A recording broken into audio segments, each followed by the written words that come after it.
Kita mulai dulu sambil menunggu Pak Guntur ya. Pak Guntur sebentar masih dalam perjalanan, mungkin lagi nggak dapat sinyal, tapi tadi sudah bilang nanti akan masuk sebentar lagi. Nggak apa-apa, kita mulai saja acara kali ini. Selamat datang Bapak Ibu peserta webinar Inspirasi Bisnis Intani seri 34.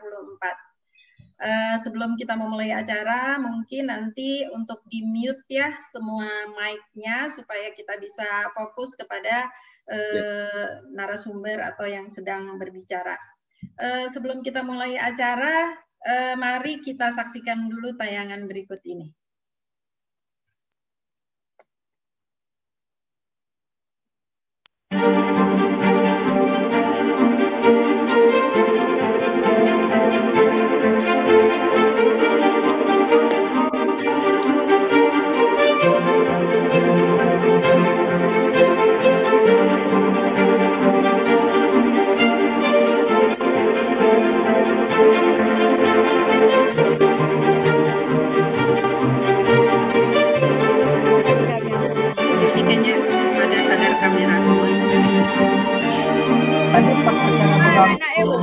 Kita semua. Ya. Oke,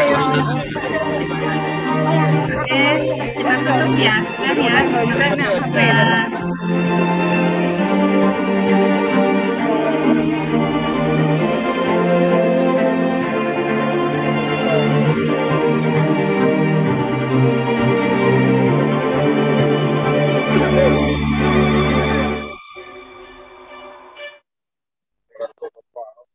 Iya, terima kasih. Itu adalah sebagai pembuka acara kita setiap hari Rabu pukul 9 sampai dengan 11, yaitu webinar Inspirasi Bisnis Intani. Kita mulai dengan salam pertanian. Assalamualaikum warahmatullahi wabarakatuh. Selamat pagi Bapak Ibu dimanapun berada. Salam sehat untuk kita semua. Kita kembali berjumpa di acara webinar Inspirasi Bisnis Intani seri 34 hari ini Rabu 4 Agustus 2021 dengan topik Bertani Polikultur Cetak Cuan Mingguan. Narasumber inspiratif kita kali ini adalah Bapak Handriana, yaitu petani hortikultura dari Desa Pasir Langu, Kecamatan Cisarua, Lembang, Bandung Barat, Kabupaten Bandung Barat, Jawa Barat. Kemudian nanti juga biasa akan dibuka oleh Bapak Guntur Subagja. Lengkapnya adalah Bapak Guntur Subagja Mahardika, Ketua Umum Intani. Dan saya sendiri, Ila Failani, akan memandu acara ini 2 jam ke depan. Kita lihat, sepertinya Pak Guntur belum hadir, maka kita langsung mulai ya, masuk ke acara saja. Sebelumnya saya sampaikan bahwa ini adalah Pak Pradi dan mungkin, oh ya, di sini ada Pak Pradi, mantan Wakil Wali Kota Depok. Kemudian banyak juga ini teman-teman saya hadir, para intiner dari berbagai wilayah di Indonesia. Nah, sudah hadir juga ini Mas Dedi Miinggumlar. Selamat pagi, orang paling top di Indonesia. Ya. Saya sampaikan bahwa acara ini selalu dilaksanakan pada hari Rabu pukul 9 sampai dengan 11 WIB. Hadir dari berbagai wilayah di Indonesia, kami menghadirkan berbagai narasumber yang diharapkan bisa menginspirasi Bapak Ibu dimanapun berada. Acara ini juga ada live streaming di YouTube dan selalu akan tetap muncul di YouTube dalam Indonesia Review. Baiklah, sambil menunggu Pak Guntur nanti akan masuk mungkin di tengah acara atau beberapa saat lagi. Saya ingin memperkenalkan bahwa hari ini tokoh inspiratif kita adalah hadir dari kaki Gunung Burangrang, yaitu tepatnya dari Desa Pasir Langu, Kecamatan Cisarua, Lembang, Kabupaten Bandung Barat. lebih enak kalau saya memanggilnya Akang ya. Akang Handriana, Kang Handri. Beliau usianya masih dikatakan masuk ke dalam milenial, yaitu usia 35 tahun, bapak dari 2 orang putra dan 1 istri. Betul ya, Kang Handri? Kang Handri ini awalnya ingin lurus jalannya sesuai dengan S1-nya adalah pendidikan agama Islam. Jadi beliau sempat menjadi guru cukup 2 tahun saja. Kemudian akhirnya beliau nggak tahu kenapa kok ia beralih menjadi petani. Dan petaninya juga adalah petani polikultur, yaitu dalam satu lahan menanam lebih dari 2 tanaman. Nah, mungkin inilah rahasianya kenapa Mas Kang Handri bisa mencetak cuan mingguan. Ternyata di sini udah kelihatan tadi ada Pak Guntur ya. Ya, oke. Jadi sebelum masuk nanti ke Pak Handri, mungkin Pak Guntur dulu karena kebetulan masih dapat sinyal ya Pak Guntur ya. Silakan Pak Guntur. Pak Guntur adalah Ketua Umum Insan Tani dan Nelayan Indonesia yang juga saat ini menjabat sebagai Asisten Stafsus Wakil Presiden Republik Indonesia. Silakan Mas Guntur. Baik Mbak Ila, Assalamualaikum warahmatullahi wabarakatuh. Waalaikumsalam. Alhamdulillah, ini saya lihat di Zoom ada beberapa sahabat-sahabat saya. Ini ada Kang Miing, selamat bergabung kembali Kang Miing. Ada Kang Pradi Supriyatna, ini wakil wali kota Depok periode kemarin. Dia tokoh politik juga, pimpinan Partai Gerindra. Kemudian ada sahabat saya dari Bank Jabar Syariah, ini Kang Asep Gopir. Dan ada beberapa sahabat lainnya yang tidak bisa saya sebutkan satu banyak sekali. Dan para peserta pertemuan para istana mulai dari Aceh, Papua. Biasanya pesertanya seperti itu, dan tentu hari ini juga kawan-kawan dari berbagai daerah tetap bergabung. Sebagian mengikuti melalui aplikasi Zoom, sekitar 100 orang, sisanya adalah menonton pada kanal YouTube Indonesia Review dan Tani. Hari ini Inspirasi Bisnis menampilkan satu tema yang menarik bagi kita dan dunia pertanian nasional, di mana teknik budidaya polikultur ini menjadi tren bagi para petani kita, khususnya di kalangan urban yang dekat dengan perkotaan. Polikultur tentu berbeda dengan monokultur, karena di dalamnya tadi Mbak Ila sudah menyampaikan ada macam-macam varietas, ada macam-macam jenis tanaman, dan biasanya dilakukan di hortikultura. Banyak manfaat dan keuntungan dengan pola ini.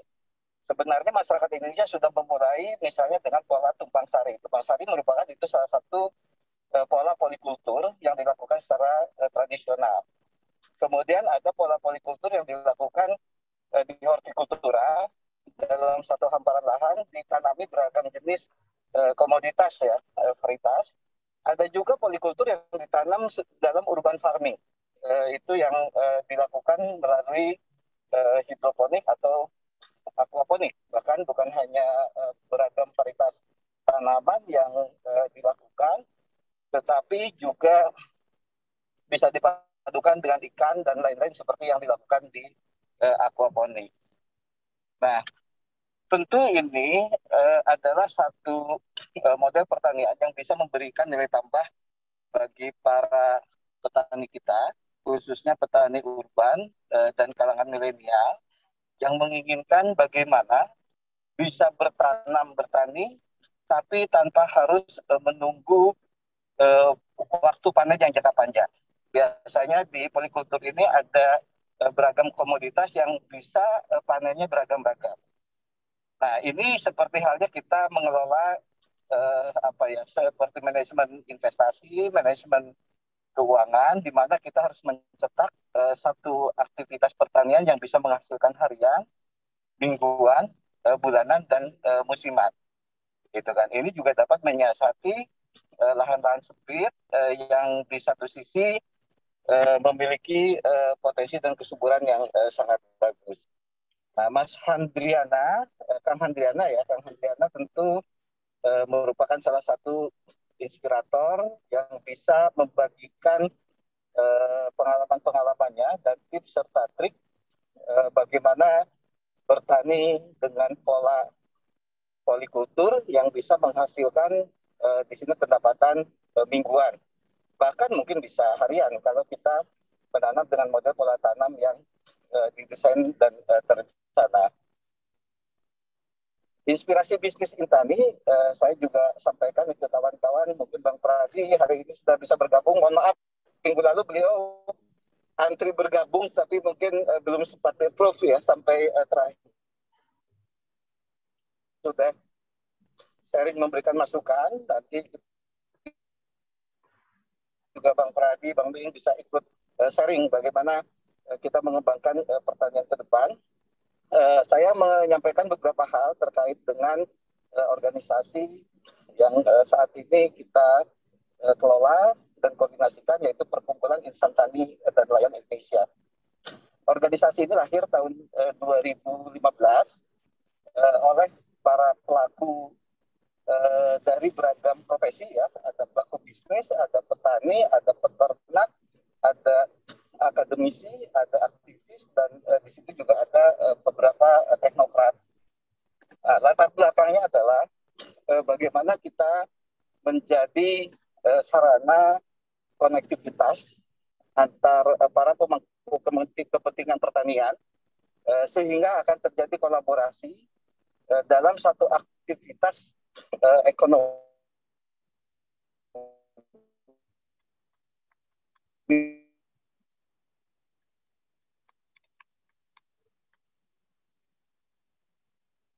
dalam perjalanan soalnya jadi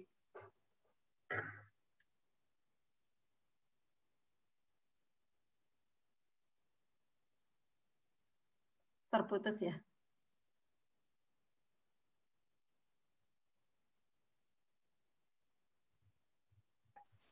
Kebalikan.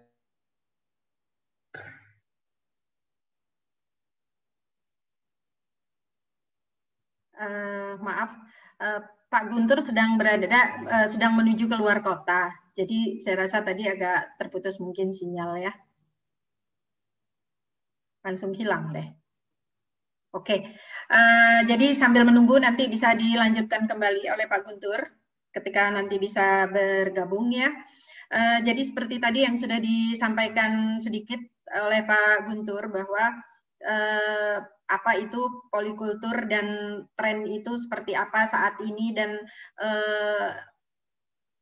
cara tanam seperti itu sangat bermanfaat pada saat ini, yaitu meningkatkan pendapatan dari petani, dan itu juga bisa dilakukan tidak harus di lahan besar, itu adalah bisa dilakukan di kita di perkotaan. Sambil ini kita langsung saja mulai ya, kita gali dan mari kita dengarkan seperti apa ini pengalaman dan tips mungkin dari Kang Handriana, Kang Handri. Kang Handri boleh dibuka mute-nya, Kang? Iya. Iya, Mbak. Ya. Pagi, Kang Handri. Selamat pagi, Mbak Ila. Selamat pagi, Bapak-Bapak semua, Bapak Ketua, yang terhormat. Iya. Kang Handri, di sana bagaimana cerah udara? Matahari sekarang? Alhamdulillah cerah. Matahari sudah muncul, Mbak. Iya. Kita terang gunung, Mbak. Ya, di situ ketinggiannya sekitar 1.400 ya, di atas permukaan laut ya. Jadi betul. cukup sejuk ya udaranya. Kang Handri, boleh cerita nggak? Betul. Kenapa memilih model pola tanam seperti ini? Pola tanam yang satu lahan, berbagai jenis tanaman. Iya. Silakan, Kang. Oh, sorry, maaf. Pak Guntur tadi terputus. Maaf, saya terputus tadi ya, Pak Ila ya. Ya, lanjut aja Pak. Lanjut Mas Guntur, silakan. Oke, Kang Hardiana, punten. Mumpung saya sinyalnya lagi agak bagus ini. Mohon maaf sekali saya perjalanan tugas harus ke pinggiran ini. Itu. Nah, nggak apa-apa, Mak. Nggak apa-apa. Fungsi sebagai connectivity.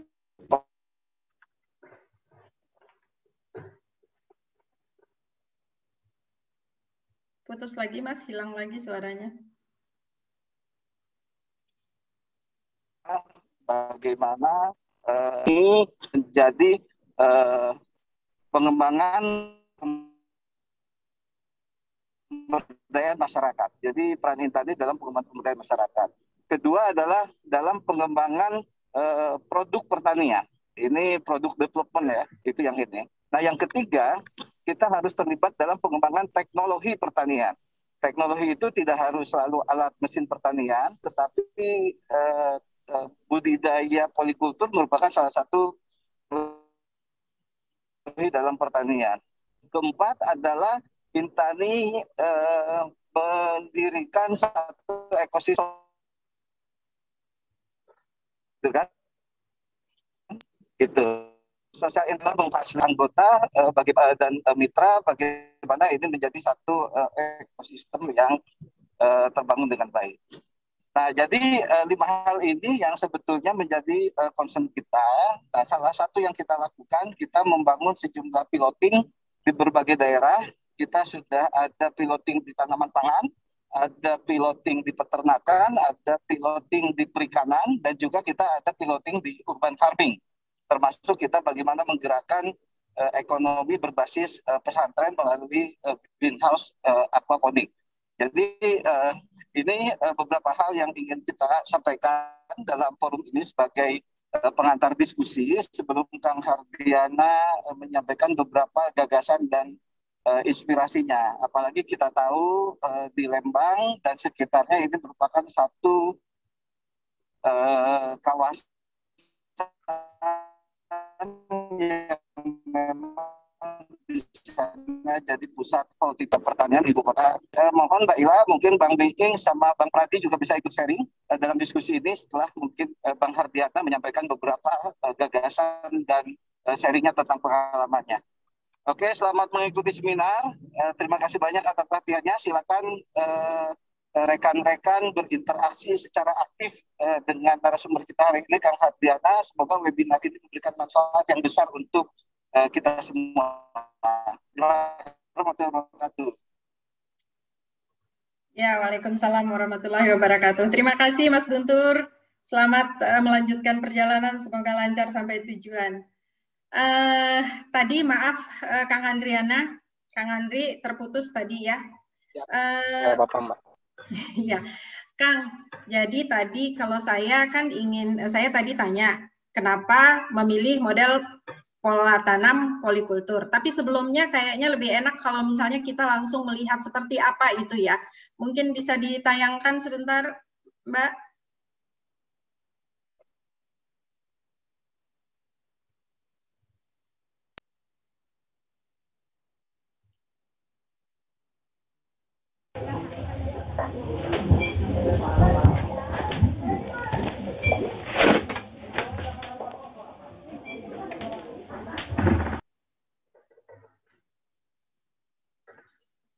Ya, selanjutnya.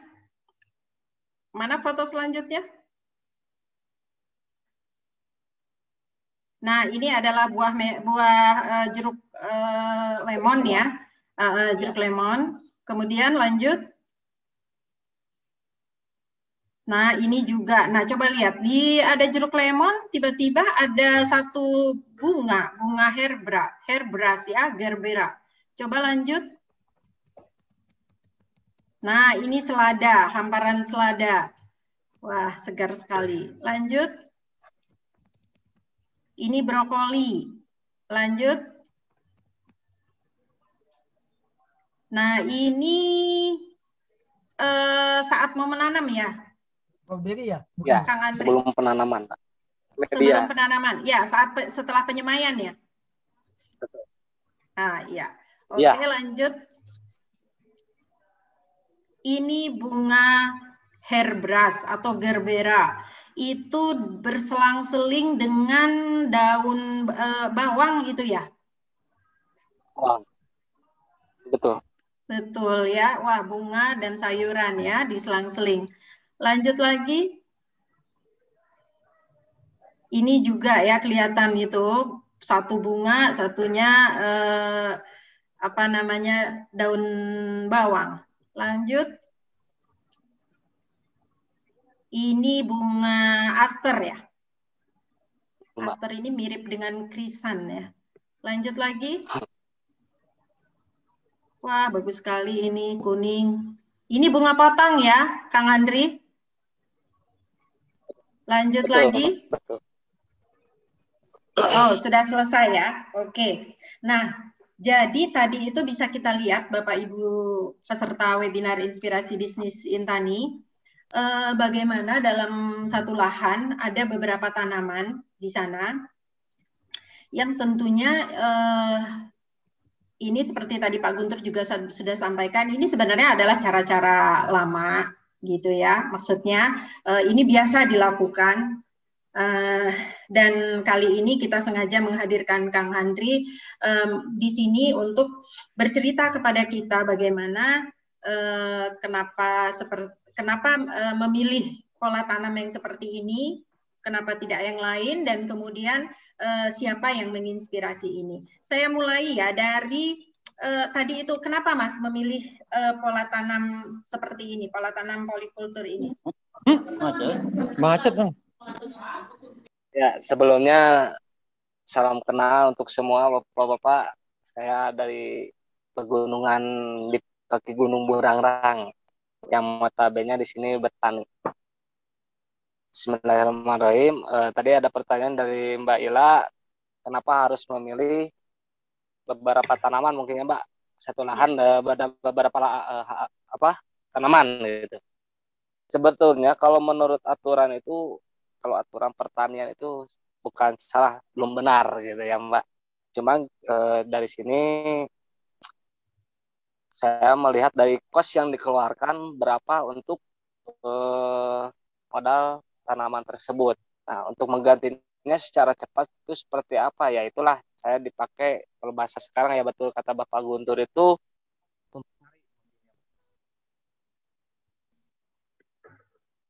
seperti itu. Bisa jelas Mbak Ila? Iya, agak putus-putus tadi. Jangan jauh dari mic-nya mungkin, Mas. Oh, gitu ya. Iya. Kenapa bisa diulang tadi? Nah, karena kalau dengan beberapa tanaman dalam satu lahan itu, kita lebih banyak atau lebih cepat untuk mengembalikan kos atau modal yang dikeluarkan. Itu aja. Karena kalau kenapa disebut belum benar, karena ini akan menghambat, kalau ditumpang sari itu akan menghambat pertumbuhan tanaman. Entah, makanya itu belum benar. Cuman di sini saya mengerjana kos yang dikeluarkan atau modal yang dikeluarkan cepat kembali gitu, Mbak. Ya, tapi sebenarnya secara ini ya, dia bisa juga menyuburkan tanah kan ya, karena bisa lebih gembur ya, karena diselang-seling seperti itu. Dan juga bisa sebetulnya ada salah satu keuntungannya juga adalah selain income tadi juga sebenarnya cara-cara ini dilakukan juga untuk meningkatkan ketahanan pangan sebetulnya. Jadi karena kita dalam satu tempat kita sudah bisa menikmati ya, panen dari beberapa hasil tanaman yang kita perlukan. Seperti tadi ada beberapa sayuran yang di selang-seling gitu ya. Nah, kemudian apa namanya? Itu kan tadi tapi kalau ininya kan ada juga ruginya dia untungnya juga ada, bisa memutus hama ya, bisa memutus ya kan jalurnya hama ya, memutus itu ya, karena dengan ini. Nah, kemudian gini Mas Andri, itu kan Kang Andri itu ada tanaman tadi jeruk lemon, kemudian ada sayuran. Jeruk lemon total seluruhnya ini ada berapa luas Kang Andri? Kalau ditumbak mungkin ya Mbak, kayak kemarin ditumbak ada 300 tumbak. Berarti kalau 300 300 3.000 lebih lah, 3.000 meter Iya. lebih. Oke. Jadi itu ada jeruk lemon, kemudian ada sayuran. Sayuran itu tadi kalau kita lihat selang-seling antara ada sayur dengan bunga potong ya. Betul. Ya, sementara satu bunga potong sendiri juga ada khusus satu jalur sendiri ya, bunga potong. Bunga potong pakai Betul. greenhouse ya, Kang? Untuk pertama saya untuk pertama kali menanam itu belum punya dipakai greenhouse. Saya karena belum tahu itu fungsi greenhouse itu seperti apa. Untuk apa? Untuk bunga gitu Mbak ya. Ya. Nah, ada keutamaannya dari greenhouse. Satu, kualitas barang. Yang keduanya tahan lama dan hama pun kurang terserang kalau pakai GH gitu. Greenhouse ya. Ya. Gitu. Nah, waktu demi waktu karena penghasilan sudah mulai terambil atau sudah ada penghasilan dan saya bertanya kenapa harus pakai greenhouse, ternyata untuk meningkatkan kualitas ya udah saya pakai greenhouse dengan hasil yang dari tanaman itu sendiri, belum sampai ke penambahan modal dari pihak luar gitu. Oke, ya memang greenhouse itu untungnya kan kita bisa mengendalikan, kita tidak tergantung pada cuaca ya, pada curah hujan ya. Betul. Jadi Betul. tanaman kalau dia tidak perlu air, tidak perlu hujan, jadi kita bisa terlindung dari sana. Tapi juga bila ini juga tetap perlu penyiraman ya. Kemudian kita bisa mengendalikan dari Betul. hama ya, karena dia tertutup. Wah, keren. Kemudian kan ada sayur ini tadi kita Ya. bunga daun bawang tadi dengan herbera. Gerbera. Ya, Gerbera. Ya, hairbrush Betul. sama kadang-kadang di beberapa tempat disebutnya hairbrush. Ada juga bunga brastagi, ada juga bunga macam-macam ya penyebutan di setiap wilayah berbeda. Nah, kemudian itu ketika memanen apa nggak repot, Kang? Karena untuk memanen di jadwalnya Mbak, kalau misalkan sekaligus dipanen itu saya yang babak belur nantinya gitu ya Mbak. Nah jadi panenan itu kan kalau gerbera itu tiap minggu rutin, seminggu 2 kali. Seminggu 2 kali. Nah untuk apa bawang disimpan sebetulnya bukan untuk hanya mengambil penghasilan saja, setidaknya menghindari atau pengendalian hama, karena bawang itu kan bau. Bawang itu kan bersifatnya bau gitu ya Mbak. Jadi kalau ada hama-hama apapun yang masuk ke menyerang dulu ke bawang gitu. Jadi nggak langsung ke bunga. Gitu. Kalau bawangnya kuat dari secara perawatan ya kena bunga pun jauh dari hamanya. Gitu. Itu makanya setiap bunga itu disimpan setiap bawang itu disimpan di pinggir-pinggir jalan atau mau ke arah jajaran atau jalur bunga. Gitu. Oke, kemudian itu ada jeruk lemon. Jeruk lemon itu kan usianya panjang ya? Betul. Bisa sampai 10 tahun dan masih produktif kan? Betul. Iya. Yang Kang Handri punya udah berapa tahun itu usianya? Ini baru 3 tahun lah, menjak 3 tahun sekarang. Oke, panennya berapa bulan atau apa? Bulanan kalau atau 2 lemon bulanan? itu 1 bulan sekali Mbak. Jadi sebetulnya, setiap bulan. Ya, sebetulnya lemon itu bisa kita kejar untuk panen 2 minggu sekali. Cuman dari hasil kualitas barang pun itu akan berbeda. Gitu. Kalau 2 minggu sekali itu lemon itu masih muda, jadi airnya itu masih berkurang untuk serat airnya, kadar airnya mungkin ya Mbak. Nah, kalau 1 bulan itu udah betul-betul matang dia dan kadar air pun banyak untuk dikonsumsi oleh orang-orang atau konsumen gitu Mbak. Iya. Kalau yang bunga potong dia dipanen mingguan atau harian atau bagaimana? Mingguan Mbak. Mingguan ya. betul. Jadi setiap minggu akan ada bunga yang dipanen, akan ada bunga yang dipotong. Betul. Apakah kedua Ya, jenis bunga itu sama saat panennya, pemotongannya? sama. Karena kita kan Sama. ngejarnya pesanan ya atau order. Jadi kalau Dan misalkan itu setiap setiap Rabu minggu sudah habis ya, sudah ada habis, penerima ya. sudah. Kebetulan Ya. saya yang order sendiri, saya yang ngejual langsung sendiri ke para kios-kios yang ada setiap kios lah. Itu pelakunya saya yang menjual langsung gitu.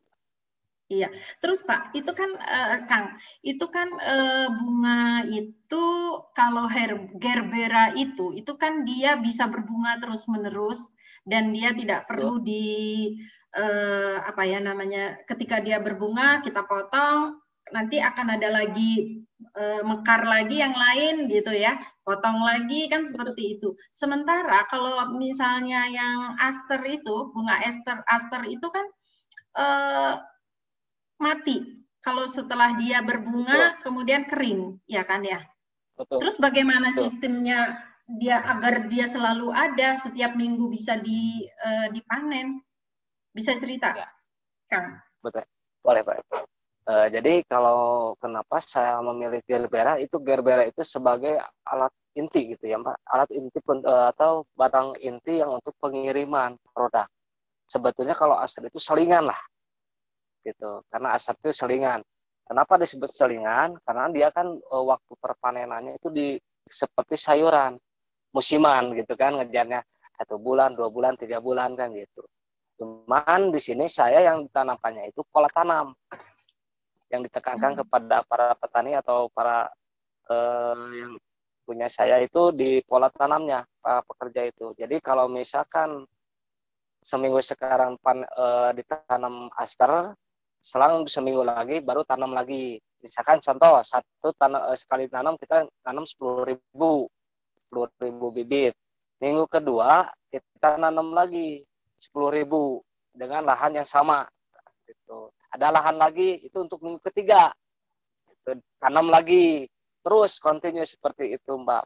Nah nanti pas begitu panen dia tidak akan bersamaan panennya, jadi bertahap panennya. Yang pertama tanam itu pasti panen duluan. Nah itu kita selalu seperti itu. Canggih ini. Kalah ini teman-teman dan saya yang dari pertanian.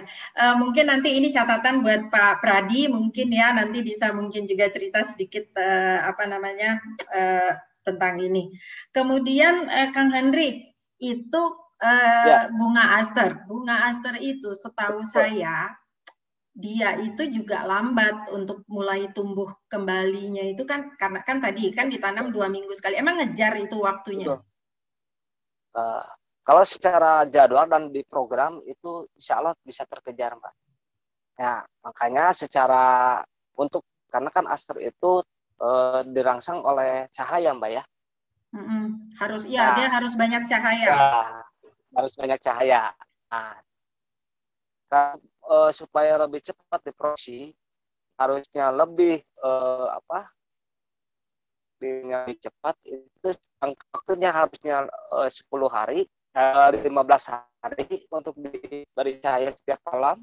Nah kita potong 10 hari gitu pemberian cahayanya karena untuk merangsang ketinggian dari aster tersebut. Nah bagaimana caranya supaya tetap standar tingginya tapi jeda waktu lampu itu dikurangi. Nah kita ganti lampunya biasa pakai lampu pijar mungkin ya. Nah, sekarang ganti kita pakai neon putih.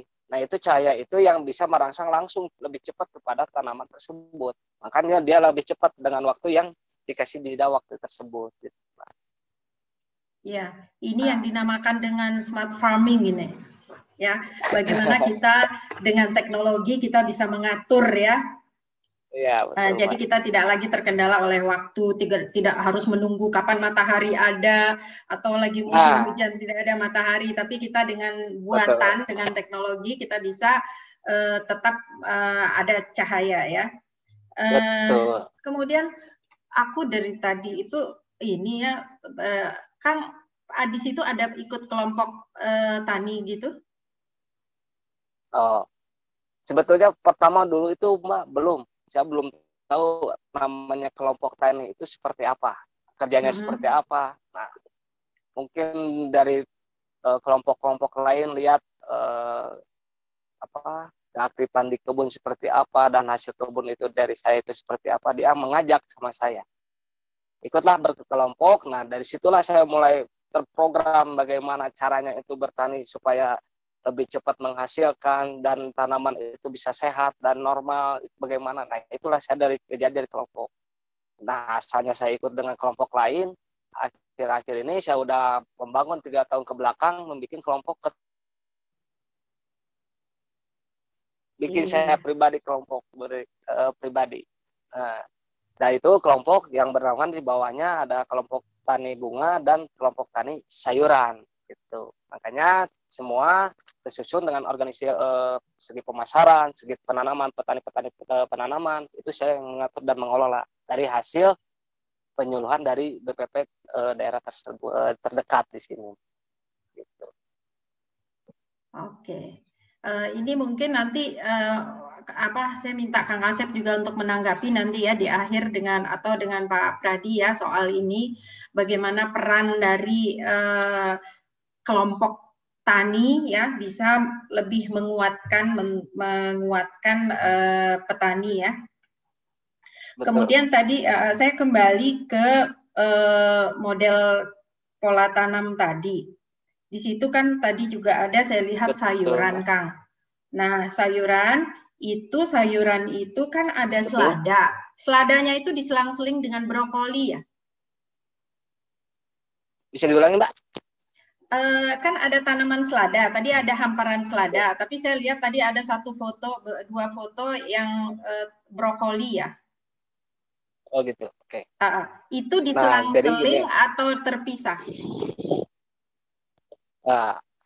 Sebetulnya itu kan foto terbaru ya, Mbak. Iya. Foto terbaru terbaru. Jadi yang sudah ya saya nggak didokumentasikan, gitu, Mbak. Jadi saya untuk bertumpang sari itu nggak asal-asalan, Mbak. Jadi harus ada pasangannya.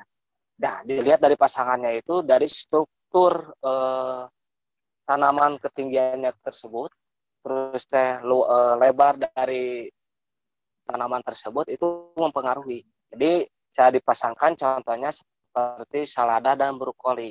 Nah, brokoli itu kan melebar ya Mbak dari daunnya lebih luas dibanding selada. Nah, makanya saya atur dari segi waktu panen, ketinggian tanaman tersebut. Nah, itu boleh kita pasangkan. Kalau brokoli kan jeda waktunya 2-3 atau 2-3 bulan lah. Kalau selada itu kan cuma 45 hari. Nah, makanya sebelum nanam brokoli itu saya seladah dulu. Oh, gitu. Bukannya yang lebih punya usia lama dulu, bukan duluan brokoli ya yang ditanam. Lebih panjang usianya. Ya. Jadi yang lebih pendek dulu kita tanam, baru yang lama kita baru nanam. Gitu. Kalau sudah beres ditanam semua, baru brokoli yang kita tanam. Gitu. Jadi dia tidak akan terganggu, gitu, tanamannya. Nah, kalau menurut aturan itu brokoli dari tanaman satu ke tanaman dua itu jaraknya 80 atau 70 cm. Nah, kan ada ruang tuh di situ tuh. Kita ambil ruang itu untuk tanaman ditumpang sarikan dengan tanaman lain. Yaitu ditampang sarikannya dengan tanaman yang tidak lebih tinggi dari tanaman brokoli. Iya. Itu dalam pemumpukan nggak repot, Kang? Nah, justru kalau kita ditumpang sari seperti ini, kita lebih irit. Obat itu satu kali 2 tanaman. Cara pengobatan. Kalau cara pemupukan itu kita diambil dari kan kalau di air saya sistemnya kalau bahasa di petani itu diancor gitu ya Mbak, disiram gitu ya berak kimia. Berak kimia itu kita disiram seperti nyiram biasa dengan dosis tidak terlalu banyak. Kalau dosisnya terlalu banyak dia akan mengering karena terlalu panas gitu Mbak. Jadi dosisnya sedikit tapi sering. Nah, itulah karena tanaman tersebut bukan dilihat untuk makannya tidak terlihat banyaknya. Jadi kerutinitasan kita untuk dikasih pupuknya gitu. Gitu Mbak. Bapak Ibu peserta webinar Inspirasi Bisnis Intani, Kang Asep, kemudian Pak Pradi dan Mas Miing, ini sengaja saya menggali bagaimana teknik budidaya ini karena banyak sekali Bapak Ibu di luar sana juga yang ingin tahu seperti apa pola tanam ini agar bisa juga menginspirasi teman-teman peserta di luar sana ya.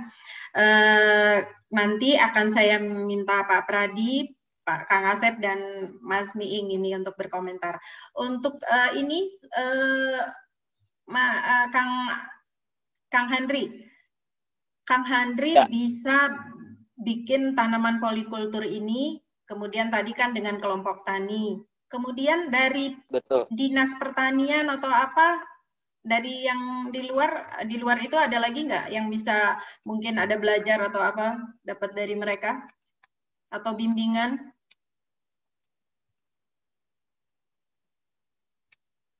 Kang Andri? Terputus ya, Kang?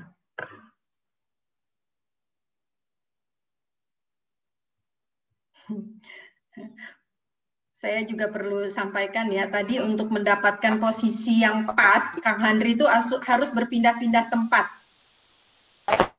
Jadi dicoba dulu, tadi malam dicoba, kalau berdiri di sini bisa nggak? Kalau di sini pindah lagi. Jadi tadi juga seperti itu, sebelum acara ini dimulai, coba dulu.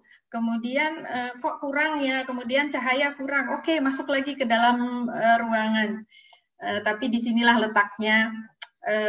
Memang Inspirasi Bisnis Intani ini selalu menghadirkan rekan-rekan intainer dari berbagai pelosok, dari yang tidak semuanya yang sudah pernah ada di YouTube, tidak semuanya yang sudah pernah diliput oleh media-media di mainstream atau media sosial. Kami sengaja menghadirkan ini untuk memberi inspirasi kepada kita dan mengangkat petani dimanapun berada. Ini sudah bisa hadir belum ini Kang Andri? Oke. Ya, siap, Mbak. Alhamdulillah. Iya. Udah masuk, Mbak? Gimana tadi? Bisa dijelaskan, Kang?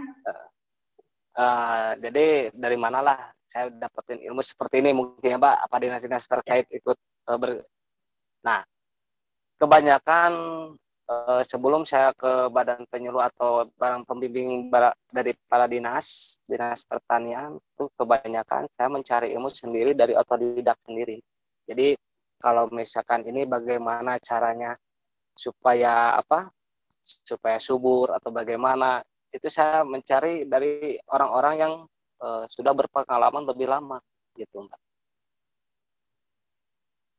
Tapi dari Dinas Pertanian juga ada pendampingan nggak? Ada Mbak. Nah, ada dari dinas ada pendampingan. Dari BPP atau dari dinas pendampingan ini, dari penyuluhan, ketika saya sudah masuk dalam atau membuat kelompok tani, gitu Mbak. Untuk sebelum dari masuk ke kelompok tani itu saya belajar sendiri.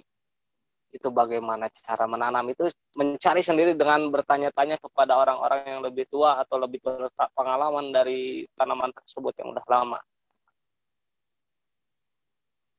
Iya. Apalagi Kang Andriana dari ini ya, dari guru ya, sudah pasti memang hobi untuk belajar dan mengajar ya. Nah. Kemudian kalau dari sudut permodalan bagaimana, Kang?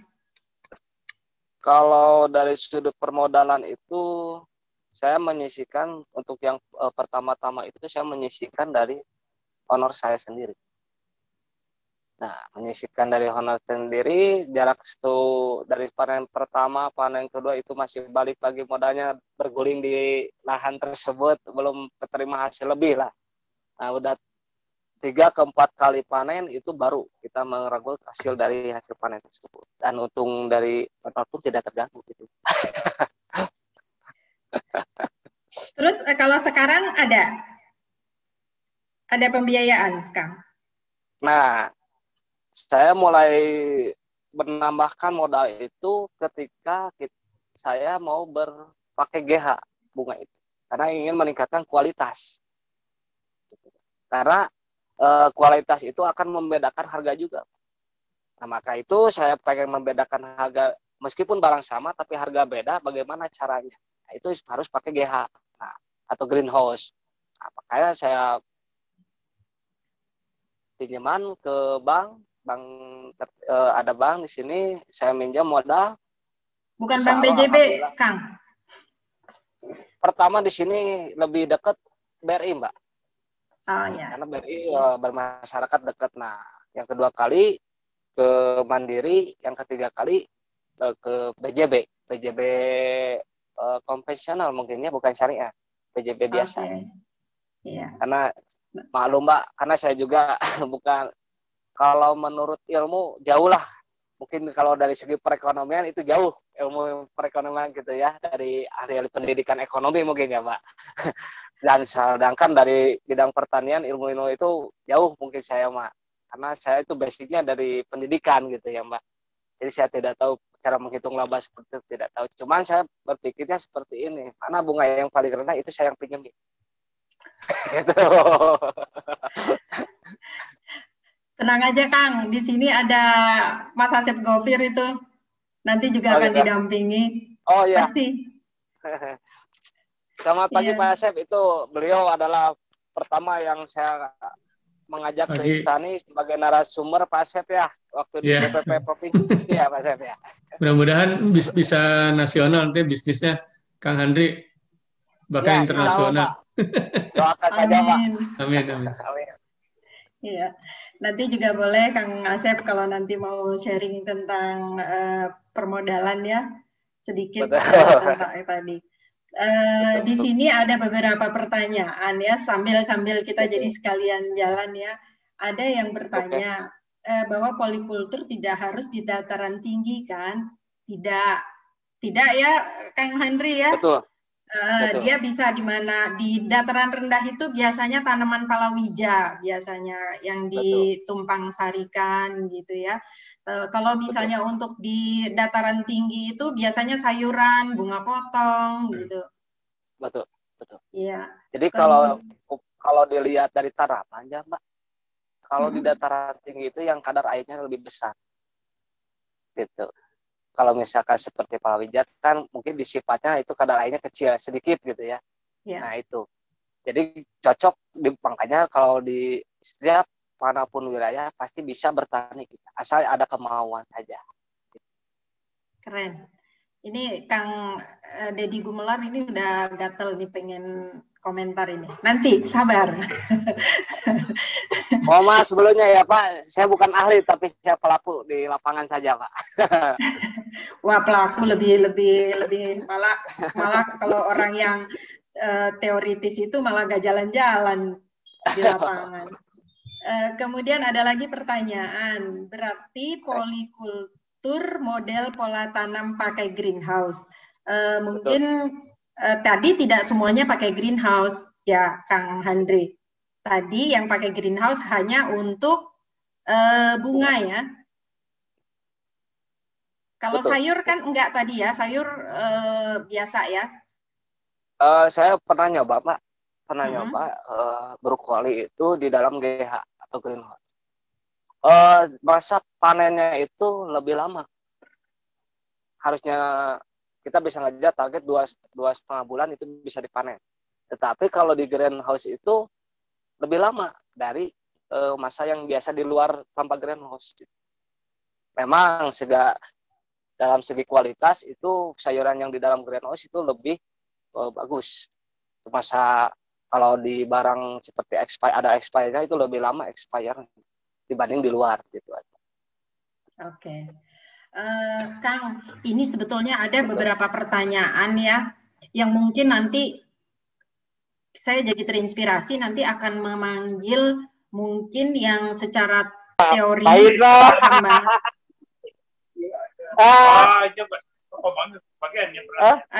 Admin tolong di mute. Ya, Panadame yo. Ya, maaf. Ada yang nyelonongnya suaranya. Jadi ini ada beberapa pertanyaan yang teknis banget soal polikultur. Jadi bagaimana polikultur di lahan gambut yang mungkin saya rasa mungkin nanti kita perlu menghadirkan satu ahli tentang ini gitu ya, untuk bisa bercerita di sini. Kemudian ada lagi yang bertanya polikultur apakah sudah mencakup ternak ikan juga. Itu seperti misalnya aquaponik mungkin ya yang dimaksud ya. Jadi ada ikan, kemudian di atasnya ada sayuran. Sebenarnya tadi di sini ada ahlinya juga ini yang hadir. Ada Mas Slamet Rianto ya. Mas Slamet Rianto ini ahli dalam bidang hidroponik dan aquaponik juga bisa. Kita sudah pernah juga Mas Slamet Rianto pernah menjadi narasumber di acara ini juga, Mas Slamet Rianto dari Intani juga. Kemudian, oke, kita lanjut. Ada ini satu. Kalau polikultur pada media polybag bisa tidak? Karena lahan di kota yang minim bisa banget gitu. Dengan mungkin Mas Andri bisa jelaskan sedikit tentang yang pakai polybag. Kalau polybag kan bisa menghabiskan lahan karena dari polybag itu dari ukuran diameternya itu besar. Nah, kenapa nggak coba kita pakai hidroponik? Itu lebih sedikitnya ruang lahan yang dipakai itu lebih sempit, gitu kan? Kalau pakai polybag itu mungkin bisa terhitung berapa polybag yang tersimpan di dalam. Kalau 1 meter itu jaraknya hampir 5 atau 6 polybag lah, kalau misalkan yang besar ya Mbak. Karena polybag yang kecil itu nanti dia tidak akan bisa bertahan, tidak bisa menahan beban sayuran yang ada di atasnya. Pasti pakai yang polybag yang besar. Nah, sedangkan polybag yang besar itu bisa menghabiskan ruang. Nah, bagaimana caranya supaya lebih simpel?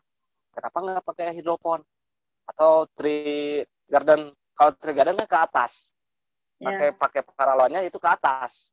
Nah, kalau misalkan hidroponik itu di bawah gitu kan, kita dirangkainya di bawah gitu. Kenapa nggak pakai itu? Itu kan satu lebih luas, kedua tanah yang ditanam itu makin banyak gitu. Kalau polybag hanya terbatas gitu, kita menyimpan tanamannya gitu aja. Iya. Oke, selanjutnya ini saya ingin bertanya tentang tadi modal sudah gitu ya. Kang Andre, ini dijualnya kemana? Apanya nih Mbak? Semua. Sayuran apa? Semua. Kalau misalnya bunga potong tadi kan setiap minggu sudah ada yang ambil. Itu mereka ambil. Betul. Ya ke lahan ya? Enggak, saya yang mengirim langsung ke kios. Ke kios, oke. Dan itu habis ya? Itu sesuai permintaan habis. Ya, terserap semua ya? Karena gini Mbak, bukan sesuai permintaan, kita kan udah ada kontrak. Ada kontrak setiap minggu tuh. Kontrak mungkin ya kontrak perjanjian buat setiap hari ini kamu harus ke kios saya ngirim sekian dengan bunga ini. Nah, saya yang menyiapkan. Nah, sesuai kebutuhan dari kios itu saya yang tanam di sini. Jadi setiap barang yang dipanen itu pasti udah habis semua. Bahkan saya kurang gitu. Bahkan saya juga masih beli ke orang lain. Nah, ini yang akan meluaskan tanaman ini gitu. Karena berhubung keterbatasan lahan kan. Tidak semua harus pengen ditanamin bunga atau sayuran, itu tergantung orang-orangnya.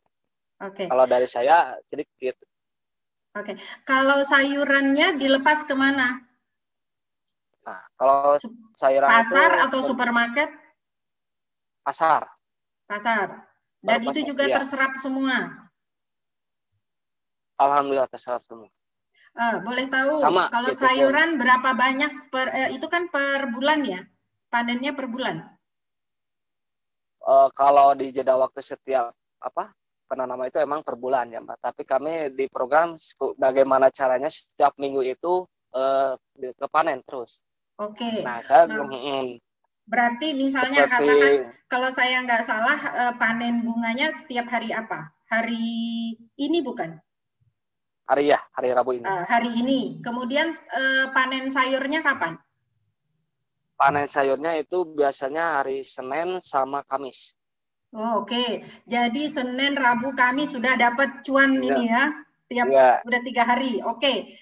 Kalau di hari Kamis tadi, Senin, Rabu, Kamis, Jumat, Sabtu? Jumat, Sabtu free. Karena yang kerja pun mereka free. Oke, ada istirahatnya. Kemudian kalau lemon kapan? Kalau lemon tergantung ya Mbak, terlihat dari tanggal. Jadi nggak menentukan waktu. Kalau dia berdampingan atau bentrok dengan waktu yang misalnya panen sayuran dan bunga, itu dimaju atau dimundurin. Gitu ya. Nanti waktunya. Oh, bisa dimajukan, bisa dimundurkan, disesuaikan dengan kebutuhan ya. Oke. Mungkin disesuaikan dengan pasar juga ya, permintaan pasar ya Kang ya. Betul. Iya, Kang, kalau misalnya bunga potong itu seberapa banyak ya per minggu itu panen itu hitungannya apa ya? Kalau bunga itu ikat, kuintal atau apa? Kalau bunga itu ikat. Ikat ya, ikat. Kalau misalnya jeruk kuintal ya? Kuintal. Ya, kuintal itu berarti kalau sekitar sebulan sekali itu berapa kuintal, Kang, panennya? Kalau 1 bulan sekali itu yang terakhir itu kita dapat 1,5 ton 1,5 ton. 1,5 ton per bulan. Betul. Oke. Terus kalau sayuran hitungannya apa? Ton juga kan? Kilo, ya kilo.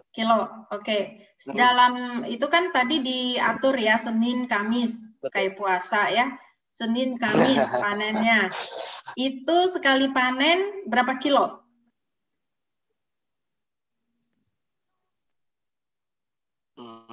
Jadi kalau Senin dilihat dari besar atau umur, dilihat dari hasil dari buahnya tersebut. Kalau sudah besar itu kita panen.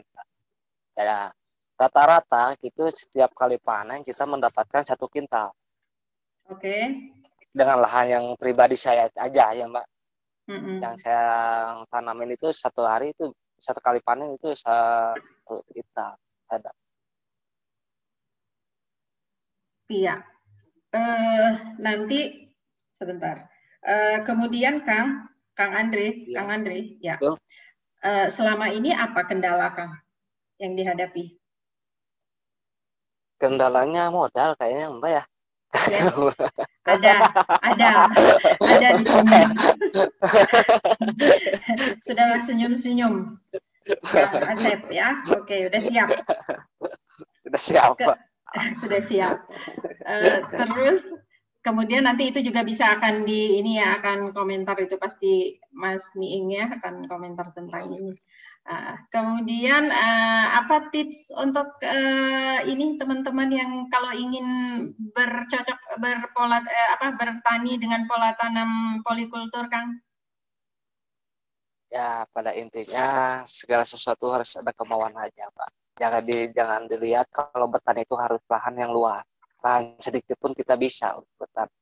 Karena kalau prinsip para petani di kampung ini, kenapa maaf Pak, Petri, karena di kampung ini kan jauh dari kawasan mobilitas orang luar dan ke dalam, jadi tanaman yang ada di depan rumah apapun kita konsumsi gitu. Jadi tidak takut tidak takut dengan hama seperti yang wabah sekarang. Bukan tidak takut, mungkin hati-hati ya Mbak. Gitu aja Mbak. Jadi dari saya mah jangan harus ada kemauan untuk bertani, sekecil apapun bertani itu yang kita buat puas. Itu aja Pak buat saya. Iya. Saya nanti ada menyimpan lagi ada 1 pertanyaan tapi nanti aja di akhir. Sekarang saya kasih kesempatan dulu, ini kayaknya Kang Asep Gofir dulu, ini coba gimana Kang soal permodalan Kang? Terima kasih nih. Alhamdulillah Kang Handri bisa Siap. dikenal nih di seluruh Indonesia. Mudah-mudahan ilmunya bermanfaat. Dan Amin, kebetulan amin Pak. saya emang hobinya dari dulu sebelum kerja di BJB Syariah dan BJB itu konsultan koperasi dan UMKM sambil kuliah waktu itu. Dan kemudian saya juga pelaku UMKM. Sehingga senang kalau dikasih tugas untuk memberikan sharing pengalaman. Nah, terkait dengan permodalan, kemarin kami sudah sampaikan ke Kang Handriana dan yang lainnya, sebetulnya ke bank itu tidak sulit. Nah, bagaimana supaya kita dikenal oleh bank? Makanya usahakan dari sekarang transaksinya di bank gitu. Ya. Kemudian kalau sudah dipercaya, jaga karakter dalam arti setiap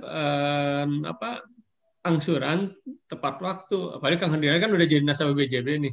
Nah, kemarin memang saya tidak melihat konsen atau syariah ya.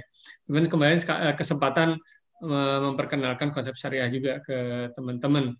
Ya, saya dipercaya untuk memberikan pelatihan di BPP ya, di Lembang, dan alhamdulillah saya coba kalau ada yang bagus saya rekomendasikan ke Intani supaya apa ya bisa nasional lah, bukan hanya di Bandung saja gitu kan. Jadi satu itu karakter tolong dijaga, kalau udah dipercaya ya insya Allah berapapun juga bank akan ngebantu. Nah kemudian betul kata Kang Dian tadi, usaha itu harus dijaga, harus konsisten, harus terus berjalan, jangan bosen gitu, jangan pindah-pindah. Kadang-kadang kita suka pindah-pindah usaha, setiap lihat rumput tetangga hijau pindah lagi usahanya kan gitu. Nah ini konsistensi dari Kang Handriana, saya senang di sini, makanya insya Allah suatu saat akan besar lah, bukan hanya ke menyuplai ke daerah Bandung, itu mudah-mudahan Jawa Barat, kemudian bisa nasional atau mungkin ekspor. Makanya saya perkenalkan di sini. Sebetulnya itu aja. Kecil kalau yang belum, makanya perkenalan dulu lah. Nah, perkenalan dulu dengan apa? Buka rekening. Lanjutkan, jaga amanah yang dari bank, lancar terus, insya Allah dibantu terus. Itu aja lah tipnya. Yap. Cuman dua C aja dulu. Oke. Terima kasih Kang Asep. Wah, ini tips buat semua ini, buat semua peserta yang nanti juga akan nonton lewat YouTube dan akan mungkin ada muncul di media ya. Jadi tipsnya itu adalah buka rekening dulu ya, biar dikenal oleh bank ya. Kemudian nanti jaga kepercayaan, gitu ya Kang Asep ya. Terima kasih Kang Asep.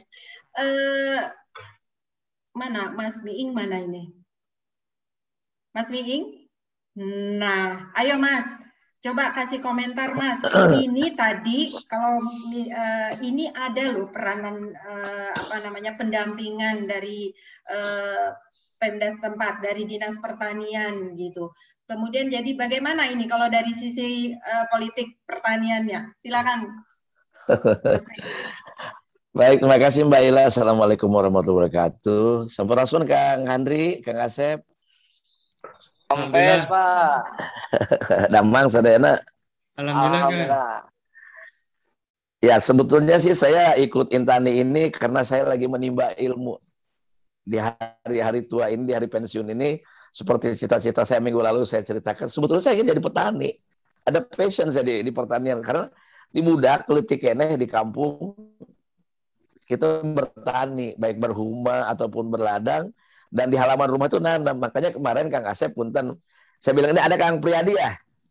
Ya, Kang Pradi. Ya, ada. Kang Pradi ya, Kang Pradi dari Depok ya. Saya bilang selalu dulu waktu saya jadi anggota DPR, kalau ke daerah itu, ibu-ibu itu kalau harga cabai mahal naik, marah-marah pada pemerintah gitu, tidak bisa mengendalikan harga gitu. Tapi halaman rumahnya lega, dibiarkan, nggak ditanamin apa-apa gitu. Harusnya kan secara budaya dia tanami aja. Jadi kalau kita butuh sayur, butuh cabai, satu persoalan selesai tanpa harus ngerengek kepada pemerintah atau pada siapapun. Nah, ininya budaya. Saya bilang budaya itu. Jadi punten Kang Asep, saya bukan memiliki ilmu pertanian, justru saya lagi nimba nih. Dari orang hebat seperti Kang Handri ini ditonton oleh nasional. Mungkin karena perspektif saya perspektif budaya, maka saya akan larinya ke perilaku gitu loh. Gitu loh. Tadi Kang Asep sudah menjelaskan, kalau sudah kelihatan traffic dari transaksinya itu, bank akan melihat gitu kan. Tapi pertahankan karakter. Karakter itu mesti dijelaskan Kang Asep. Karakter itu attitude orang. Jadi Kang Asep tadi sudah mengajarkan kita bagaimana sebetulnya dalam kredit analisis itu ada 5C ya. Ada 5C Iya, itu kan ya. betul, Dan betul. selain kolateral, di antaranya ada karakter gitu. Dari mulai apa namanya kolateral, capacity itu kemampuan mengembalikan gitu kan. Karakter tuh sebetulnya contoh misalnya kenapa saya bilang selalu bicara normatif budaya. Di Australia ke bank itu tidak perlu sertifikat tanah gitu loh. Hanya butuh SIM aja. Surat izin mengemudi loh. Artinya apa? Kalau di SIM-nya itu tidak ada bolongnya, dia gampang tuh ke bank. Tapi kalau sudah ada bolongnya, nggak bakal dipercaya soalnya bank. Apa itu situ attitude. Betul. Kita belum. Kita mesti bawa sertifikat dulu. Sertifikat tanah. Yang nggak bisa cuma sertifikat vaksin. Gitu. Jadi saya untuk Kang Handri salut ya. Di hari ini saya tidak ingin masuk ke dalam teknis karena walaupun saya kecil-kecilan dulu zaman SD tuh dikasih lahan sama ibu, lalu kita tanam. Dan polikultural itu saya kira bukan hal yang baru. Di kampung itu sudah terjadi sebetulnya. Mungkin di IPB juga diajarkan. Akan tetapi saya tidak ingin masuk dalam teknis dalam pengertian gini. Saya tidak tahu tanaman mana yang cocok, yang akur lamun kurang Sunda mah. Kalau ditanam sini sama sini akur mereka bisa ngobrol gitu, Chef. Hendri bisa ngobrol dalam pengertian tidak saling merugikan. Kan Betul, Pak. tanaman yang paling jahat pada air misalnya salah satunya adalah apa? Kelapa sawit misalnya. Itu mah udah di deketan, beak cai itu.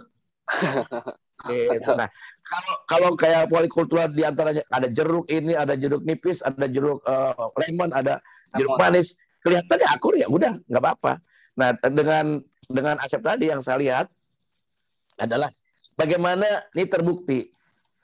Jadi kalau transfer of knowledge atau transfer pengetahuan itu akan habis karena Google teknologi sekarang lebih canggih daripada para guru-guru gitu loh istilahnya. Apalagi kalau gurunya tidak mengupdate diri gitu. Nah, tapi kalau transfer peradaban, ini Asep ada transfer peradaban. Dia pertama saya kira kalau lihat disiplin ilmunya guru agama gitu sebut saja ya. Gitu.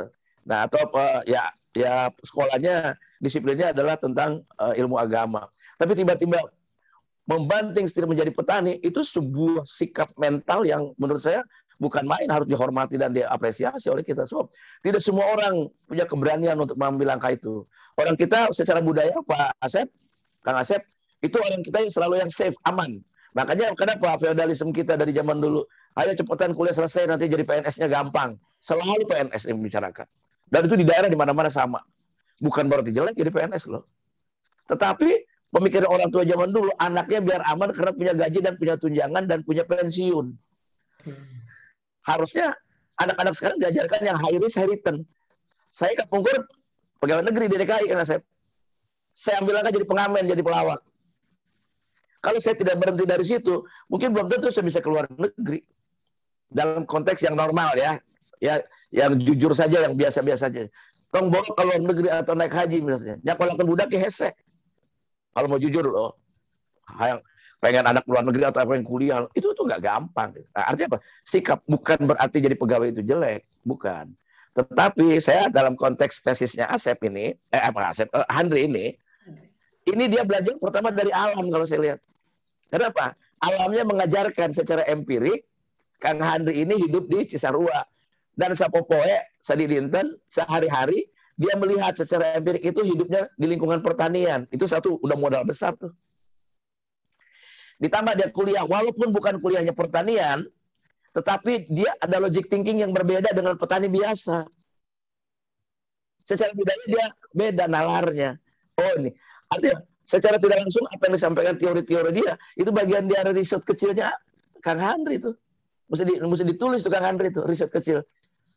Tadinya dia tidak tahu bagaimana greenhouse untuk apa, tiba-tiba jadi tahu. Itu kan knowledge ditimba di belakangan setelah experience knowledge didapatkan kan gitu ya. Knowledge dia tentang greenhouse dia dapatkan setelah experience dia didapatkan. Jadi experience knowledge yang didapatkan Kang Handri ini bukan main, menurut saya inspiratif banget gitu. Dia tidak mengatakan tidak lahan besar, 3.000 itu cukup besar menurut saya. Artinya apa? Minimal di dalam perputaran per musim tanam, musim panen 3 bulan, itu bisa mengcover biaya dan dia bisa profit walaupun tidak harus menjadi orang kaya dari situ. Belum. Nanti baru 3.000 hektar, nah 3.000 meter, mungkin 3.000 hektar baru akan bisa menjadi sesuatu gitu. Nah, tapi paling tidak saya melihat dari Kang Handri ini, tadi ilmu pertanian otodidak, dia belajar dari alam. Ini membuktikan teori bahwa ternyata belajar peradaban itu lebih konkret dibanding hanya sekedar knowledge. Sebab kalau knowledge bisa nyusul. Tapi kalau adab, etika, perilaku tadi yang Kang Asep katakan bahwa karakternya. Nah, membangun karakter ini. Saya balik lagi, tidak ada pilihan kecuali bukan mengkambing hitamkan politik pendidikan kita. Memang cara bikin kurikulum kita tidak hanya menyiapkan orang untuk menjadi cerdas seperti Kang Handri gitu loh. Jadi anak-anak kita diajar akademik aja Kang Asep. Akademik aja, ngapalkeun pokoknya sekolah ujian ya, UNAS kayak gitu. Gitu ya. Bukan berarti yang semuanya harus jadi tukang. Ternyata kan Kang Handri tidak disiapkan menjadi tukang, menjadi guru agama, bisa menjadi ilmu agama.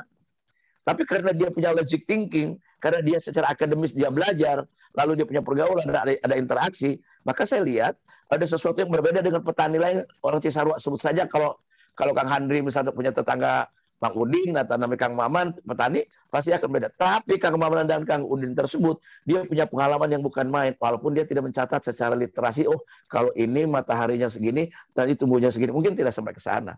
Lain dengan Mbak Ila, kalau anak IPB pasti dicatat tuh. Nah ini saya hanya melihat bahwa kalau dari kasusnya, bukan kasus, artinya dari contohnya Kang Handri ini, saya melihat menunjukkan bahwa ini bisa di-sharing kepada anak-anak muda di desa. Nggak perlu ke Jakarta, nggak perlu ke Bandung, ke kota. Bisa tinggal di Pangalengan, bisa tinggal di Ciwidey, bisa tinggal. Tetap dipertahankan desanya. Dan justru orang-orang ini punya kekuatan yang anti, sebut saja bukan anti krisis. Mereka paling tahan kan. Sekarang gini, dalam konteks yang saat ini kekinian, Kang Asep sebagai orang bank, saya yakin begitu banyak orang kredit yang macet loh. Betul nggak? Iya, betul. Karena dia tidak, misalnya taruhlah dia pegawainya di PHK, dia tidak punya pendapatan, daya beli dia hancur. Oke? Nah, kalau daya beli dia hancur, maka orang-orang yang kreditur itu yang biasa nasabahnya Bank BJB itu juga akan berkurang. Saya tidak ada yang beli nih produk saya, mati dia. Nah, jadi dalam konteks kekinian, dalam pandemi ini, menurut saya, yang hidup itu justru orang desa. Sebab apa? Kalau Kang Asep tadi pelaku, saya mah pelawak, Kang Asep. Jadi, Kang Handri bilang, saya cuma pelaku. Masih karena ya. Bukan. Kalau Kang Handri bilang, saya mah cuma pelaku dengan low profile-nya. Kang Handri mah masih bagus pelaku, saya mah cuma pelawak. Terang naon itu. Nah ini, saya bilang, apalagi profesi saya ini profesi pilihan yang keempat. Setelah sandang, pangan, papan. Baru hiburan. Makanya kemarin saya koreksi Pak Sandiaga Uno di minggu lalu ya, Mbak Ila kalau ingat, saya bilang, Menteri Pariwisata meminta para pelawak menghibur masyarakat yang lagi kesusahan. Saya bilang salah perintahnya, ajakannya. Digamparin orang bisa kita, lu cengangas cengenges, lu orang lapar lu. Kita bukan butuh, saat ini bukan butuh pelawak, bukan butuh hiburan, butuh beras. Okay. Nah, satu lagi terakhir Mbak Ila. Nah, Mbak Ila kalau udah ngomongin pemerintah langsung di stop nih.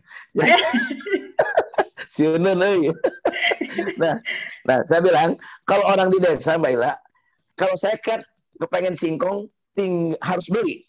Kalau Kang Handri pengen singkong atau pengen kangkung, lamun tuh boga kebun, minta ke tetangganya dikasih pasti kalau desa. Betul. Mereka gotong royong. Yang kedua apa? Yang kedua mereka baik gitu. Kalau dia ambil hanya untuk makan, mau singkong, mau apapun, saya kira di desa lebih mudah. Nah, artinya apa? Secara budaya, desa harus tetap dipertahankan tentang kegotong royongan. Tadi Kang Handri masuk ke Gapoktan misalnya. Gapoktan, di situ ada proses knowledge. Nah, kalau tadi terakhir lagi ditanya soal politik, ya terima kasih lah. Kalau dinas pertanian di daerah pertanian, misalnya kayak Puncak, Pangalengan, saya kira aktif kok, bagus kok dari dinas-dinasnya. Kadang-kadang mungkin kita tidak menemukan. Nah begini, bilang sama para bupati, kalau nyimpen kepala dinas yang teknis, jangan orang asal eselonnya sama. Kadang-kadang bekas kepala dinas pemakaman ditaruh di pertanian, kan nggak ngerti. Jadi Kang Asep, saya kantos jantan duta koperasi 3 tahun di kementerian itu. Nah, saya ketemu dengan kepala dinas itu kadang-kadang sulit untuk ngomong koperasi. Yang kepala dinas koperasi ini sudah disekolahkan tentang koperasi, dikasih knowledge, dikasih segala macam seminar. Tiba-tiba karena mungkin tidak sepagodos dengan bupatinya dipindahkan, jadi diambil dari dinas pemakaman atau dinas olahraga jadi dinas koperasi. Ya nggak jalan. Ini juga penting gitu. Nah, politik pertanian juga demikian. Sebaiknya dinas pertanian dipegang oleh para yang memiliki pengetahuan. anak IPB atau anak-anak Fakultas Pertanian, minimal dia tahu, bukan harus seluruhnya gitu. Saya kira demikian. Jadi perspektif saya ke Kang Handri, dia ada inspiratif kita bagi masyarakat, terutama anak muda ya. Ya. Karena orangnya juga keren gitu, petani tapi keren. Jadi kalaupun pertanian lagi nunggu panen bisa main sinetron dulu lah gitu loh. Ya. Nun Kang Asep. Terima kasih. Kang Handri, sukses Kang Handri, sukses ya. Ya, makasih Mas Wihing. Nah, jadi tadi itu memang betul. Jadi tadi sebelum acara saya sempat ngobrol ya tadi dengan Kang Handri. Kang, kan sempat jadi guru, terus kenapa bisa ke pertanian? Alasannya sederhana banget. Ya, setiap hari saya lihat di lingkungan sekolahan itu lahan pertanian. Saya lihat orang-orang bertani. Akhirnya saya pikir, yaudah saya ke pertanian. Dan ternyata capek ya, katanya gitu.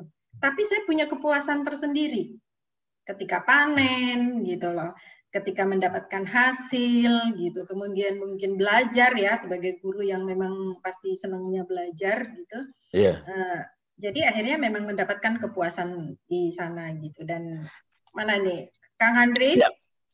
Mbak Ila Punten, Mbak Ila Punten, saya potong sedikit aja.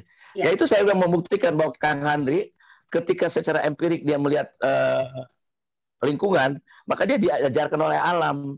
Jadi menurut saya transfer kultural itu, transfer peradaban itu jauh lebih konkret dibanding hanya sekedar transfer knowledge. Kalau knowledge bisa baca buku, bisa buka Google misalnya. Tapi kalau pertanian butuh mental atau men-switch dia profesi dari guru menjadi petani, itu bukan hal yang gampang menurut saya. Bukan hal gampang. Tidak semua loh pegawai berani menjadi UMKM loh, menjadi pengusaha kecil loh. Nggak berani. Itu mental, bukan hanya soal ilmu pengetahuan. Itu soal mental menurut saya. Jadi ini jadi inspiratif lah. Jadi bagi kita jadi inspirasi lah Kang Handri. Ya, oke. Thank you, Mas Mi. Juga ini saya sampaikan kepada seluruh peserta webinar Inspirasi Bisnis Intani, bahwa kami memang selalu menghadirkan berbagai narasumber yang kita harapkan bisa menjadi inspirasi dari yang melihat, yang menonton. Kemudian saya jelaskan bahwa minggu ini, dari minggu lalu sampai mungkin 2-3 minggu ke depan, memang topiknya adalah seputar tentang sayuran, hortikultura. Kalau minggu lalu yang kita angkat adalah supplier dari sayur-sayuran, yang dari sebuah kota wisata di Brastagi di Sumatera Utara, beliau bisa mengirim bahkan bukan untuk memenuhi pasar Medan, tapi ke pasar Pontianak dan Sorong, bahkan sempat di Taiwan. Kemudian Pak Dion, Bang Dion nggak hadir ini ya.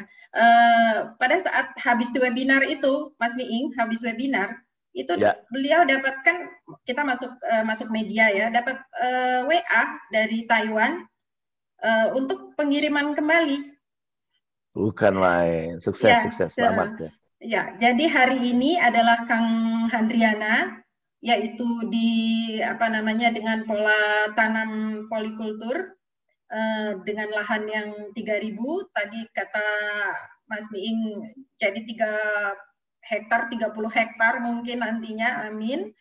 Kemudian nanti juga minggu depan juga masih dari sayuran, dari buncis. Jadi bagaimana hanya satu jenis sayur, tapi si narasumber kita ini bisa sampai ekspor ke Singapura. Nah, itu nanti minggu depan.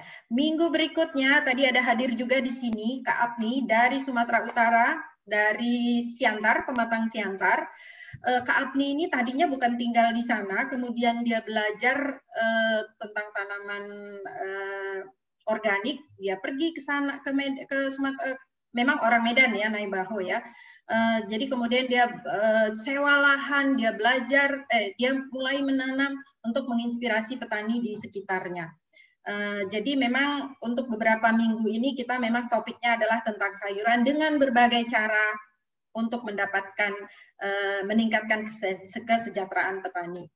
Nah, tadi waktu dengan Kang Handri itu ada juga disinggung tentang beliau masuk ke dalam kelompok tani, peran kelompok tani di sana. Saya ingin pandangan dari Pak Pradi ini sebagai yang pernah di pemerintahan ya. Silakan Pak Brady. Oke, terima kasih Mbak Ina. Saya senang sekali.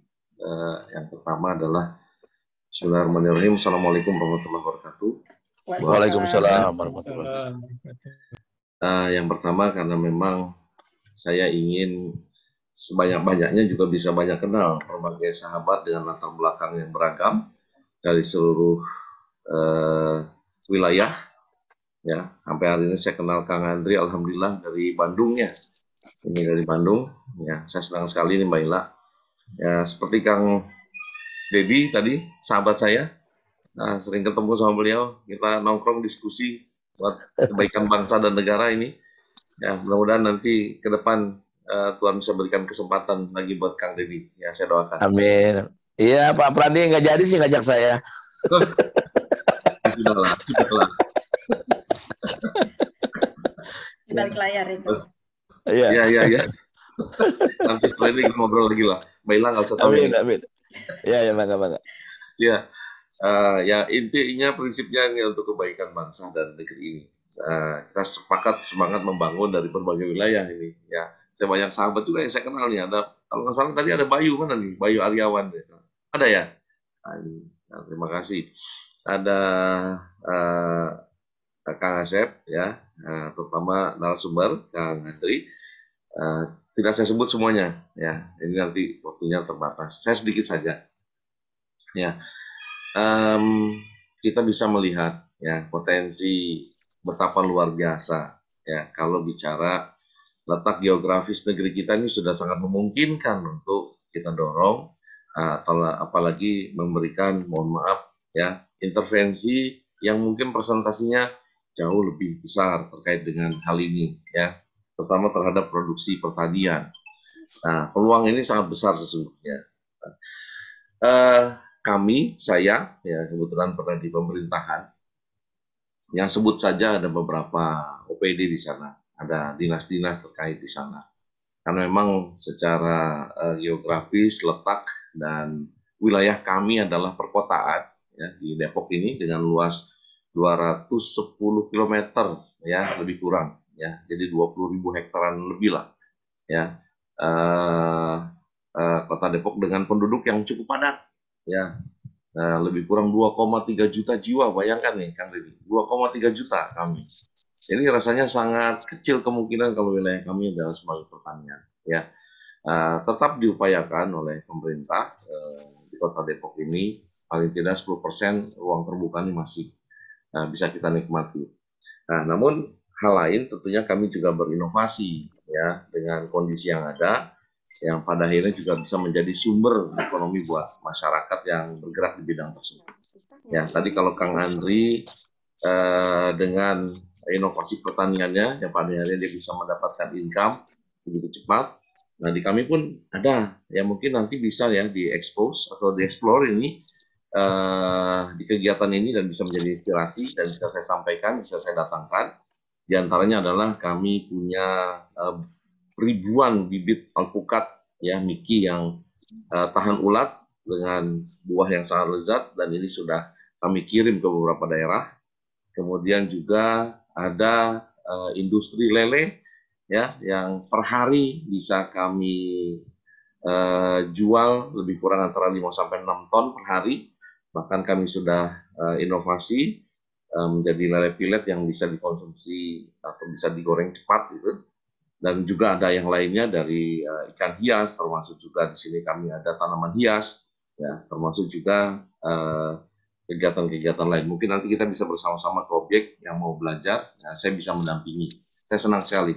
Ada hal lain juga yang mungkin nggak tertoleh, mungkin daun pisang batu, ya, yang ternyata di lahan 3.000 sampai 5.000 meter, kita bisa dapatkan uang bersih antara 400 sampai 500 ribu per hari. Ya. Ini menarik sekali.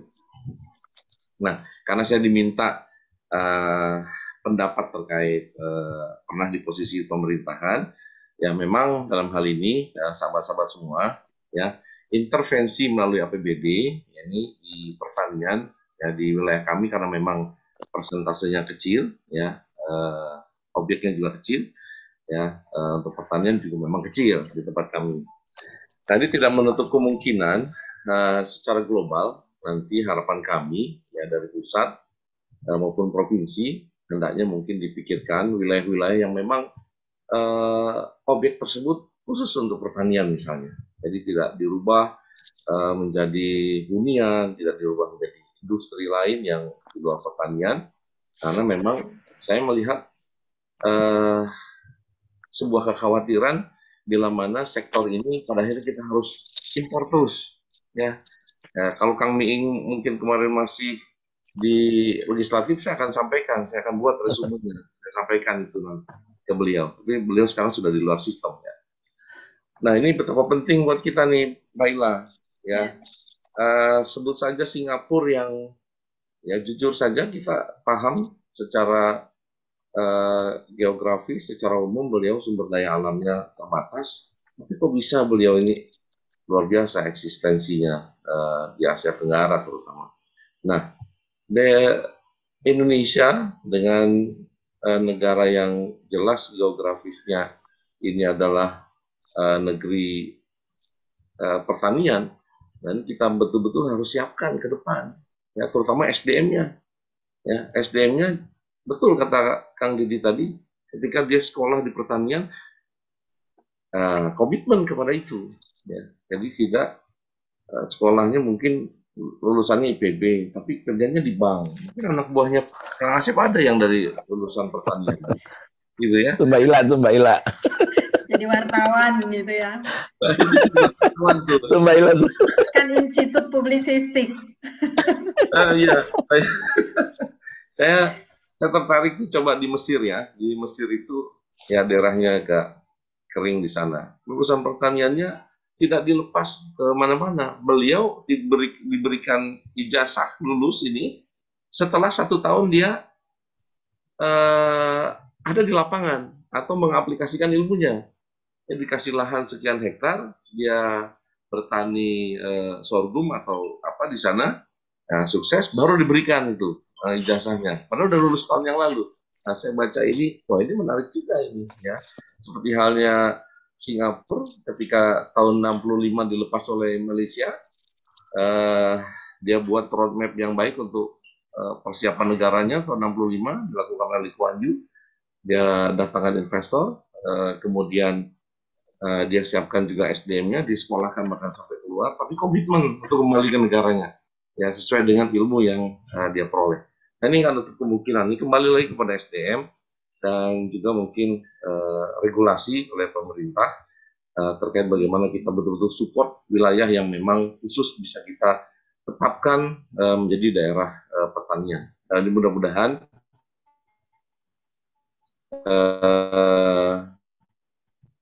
kalau ini bisa dilakukan, bukan tidak mungkin, ya ketahanan pangan, swasembada ini betul-betul dapat hampir wilayahnya. Kebetulan saya ada tempat juga di Bandung di sana, ya. Biasa nyari Sunda mah munsatik. Ya. Terima kasih, Mbak Ila. Itu saja mungkin dari saya. Ya, terima kasih Pak Pradi. Senang sekali nih Pak Pradi bisa bergabung ya. Mudah-mudahan bisa sering-sering bergabung Pak Pradi. Ya, terima kasih ya. Saya mohon izin, ini saya tidak sampai selesai karena saya harus ikut vaksin yang kedua di UI. Ini kebetulan saya ikut ya. Oh iya. RSUI hari ini. Saya mau undur diri. Terima kasih Pak Asep. Mungkin bisa berikan nanti di grup nomor HP saya, ya. Atau kita bisa sharing hal-hal yang lain. Apalagi kami ini termasuk daerah konsumsi juga di Depok, ya, di pinggir DKI. Yang mana tahu mungkin ada produk-produk yang bisa kita terima di sini, ya. Atau mungkin juga kita kerjasama menyiapkan satu wadah, ya. Kalau di Singapura itu, wah ngomongnya Singapura terus saya ini, ya. Mereka bisa terima barang, kemudian mereka yang memasarkan juga. Mana tahu Depok ini bisa packaging barang-barang dari teman-teman, kita bisa share ke wilayah ibu kota dan lainnya. Terima kasih sementara itu. Ya, terima kasih. Nanti kita ketemu Pak Pradi. Ya. Pak Pradi nanti kita ketemu lagi ya. Siap Kang Deddy, saya nanti sama Mbak Ila minta nomor HP-nya, mohon izin. Ya. Mangga. Terima kasih Pak Pradi. Terima kasih. Waalaikumsalam. Ya. Nanti Mas Miing kita bisa jalan-jalan di Depok untuk melihat pertanian yang ada di Depok. Amin. Mbak Ila 1 menit boleh nggak Mbak Ila? Maila. Ya, boleh, 1 silakan. menit aja. Masih ada Ya, waktu kan? silakan. Ya. Masih. Yang disampaikan oleh Pak Pradi tadi soal pendidikan misalnya, ini tidak menyinggung apapun, tapi saya kira memang mesti dibenahi politik pendidikan kita. Kalau kayak di Belanda misalnya, Fakultas Kedokteran itu dibuka, menerima murid itu, mahasiswa itu, tidak seenaknya karena dia punya ruang kelas. Tapi Dewan Kesehatan di sana membutuhkan dokter 3.000, maka yang diterima pun tidak lebih dari itu gitu. Nah, sekarang banyak sekali loh anak-anak kita yang dapat beasiswa dari negara, dari Dikti. Begitu keluar negeri dia nggak balik, Nggak balik, betul. nggak balik, dia lebih enak di sana. Bahkan ahli-ahli riset kita banyak dipakai negara lain, Singapura, Jerman. Kenapa? Karena negaranya nggak terlalu baik kalau kita pemerintahnya. Duit itu dari dikeluarkan, tapi nggak kita tidak mendapatkan apa-apa dari mereka-mereka yang disekolahkan oleh negara. Nah, ini juga penting menurut saya gitu. Termasuk dalam pertanian, gitu. Iya, oke. Sudah ya, Mas Bing. Makasih, Mas Bing. Nanti Ya, pasti Mbak. Mas Guntur nanti di penutup pasti akan menanggapi itu juga, akan Ya. menambahkan itu. Kang Andri mana nih, Kang Andri? Kang Andri masih hadir kah? Saya tuh selalu khawatir karena di daerahnya suka sulit sinyal ya. Kang Andri, kok tidak kelihatan?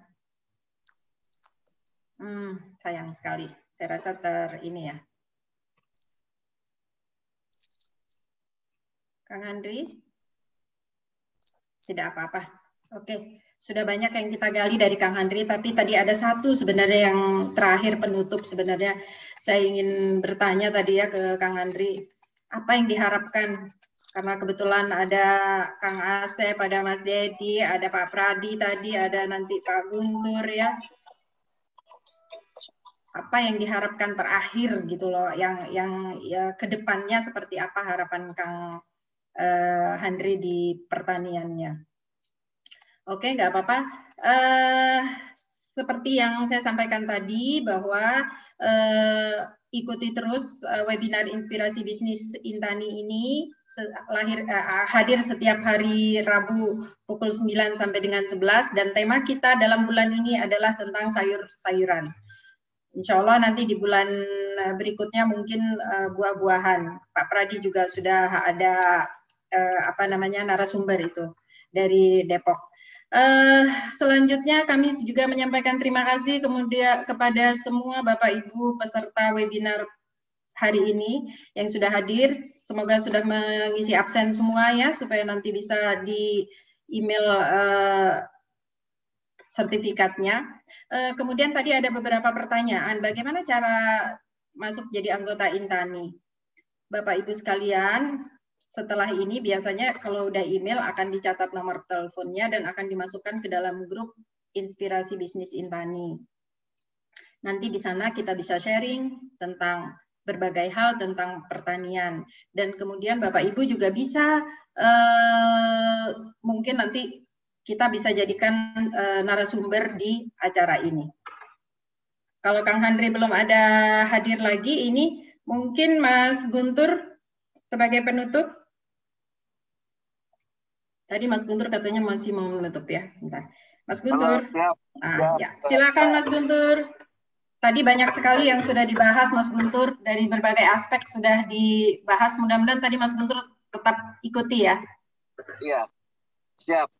Tadi saya mengikuti ya, ada yang off, tapi sebagian besar saya mengikuti, sangat menarik sekali apa yang disampaikan oleh Kang Adrian di kaki negara sangat inspiratif, sudah mengembangkan satu model pertanian yang memiliki nilai tambah ekonomi yang cukup bagus. Ini nih yang kita bawa dengan 3.000 meter, dia bisa menghasilkan pendapatan yang rata-rata sekitar 500 per hari, dengan pendapatan yang luar biasa. Nah, beberapa catatan yang disampaikan tadi Bang Bing, Bang Pradi, ini adalah tantangan kita semua, bagaimana kita mengubah mindset kita, masyarakat, dan juga mindset pemegang kebijakan pemerintah, bagaimana kita menjadikan pertanian adalah sebagai perilaku dan menjadi satu prioritas dalam pembangunan nasional Indonesia. Momentum krisis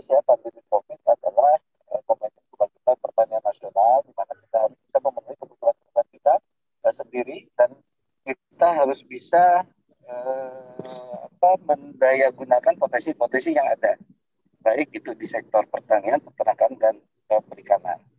Nah, filosofi yang selalu kami usung dan sangat simpel sebetulnya adalah bagaimana kita menanam apa yang kita makan. Jadi semua komoditas yang kita makan itu harus kita tanam sendiri. Dan bagaimana kita makan apa yang kita tanam. Jadi yang kita makan harus produk-produk nasional sendiri. Jadi yang ditanam oleh petani-petani Indonesia. Kalau di kita memang nggak punya misalnya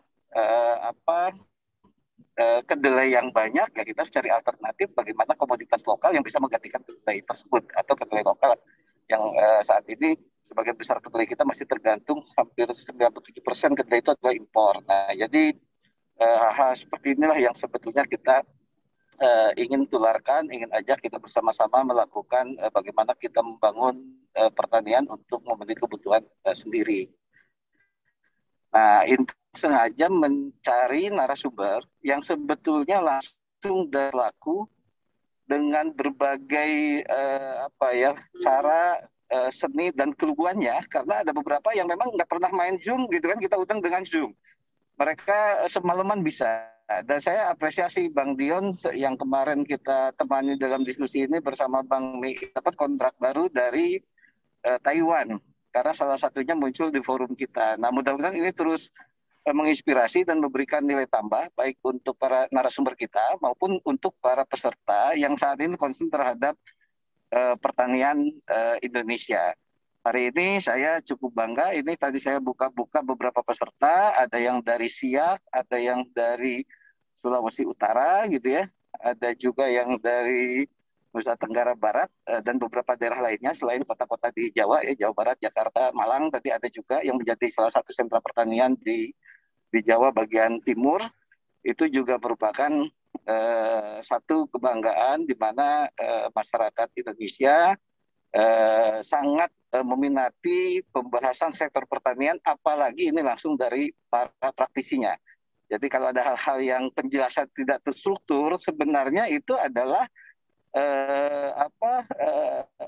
khas atau itu ya memang nilai sesungguhnya para petani kita. Jadi petani kita menyampaikannya apa yang dia rasakan. Jadi apa yang dia lakukan, apa yang dia rasakan tanpa dia harus artinya hanya berkata-kata. Jadi ini mungkin akan turut membantu persoalan-persoalan pertanian Indonesia. Saya mengucapkan sekali lagi terima kasih buat sahabat-sahabat yang hadir dalam forum ini. Terima kasih juga Bang Miing, terima kasih Kang Asep, terima kasih Bang Pradi tadi hadir, dan beberapa interners lainnya yang hadir di forum ini. Nanti sahabat-sahabat dapat tetap mengikuti atau men-share dari YouTube ya, untuk kita sebarluaskan bagaimana menginspirasi sahabat-sahabat kita untuk sama-sama membangun pertanian, mulai dari dirinya sendiri. Seperti Bang Ming tadi, kita mulai dari halaman rumah kita, mulai dari dapur kita, mulai dari teras kita, sekecil apapun dapat dilakukan untuk memproduksi pertanian untuk kebutuhan sendiri. Terima kasih Mbak Ila, silakan dilanjutkan. Ya, terima kasih Mas Guntur penutupnya.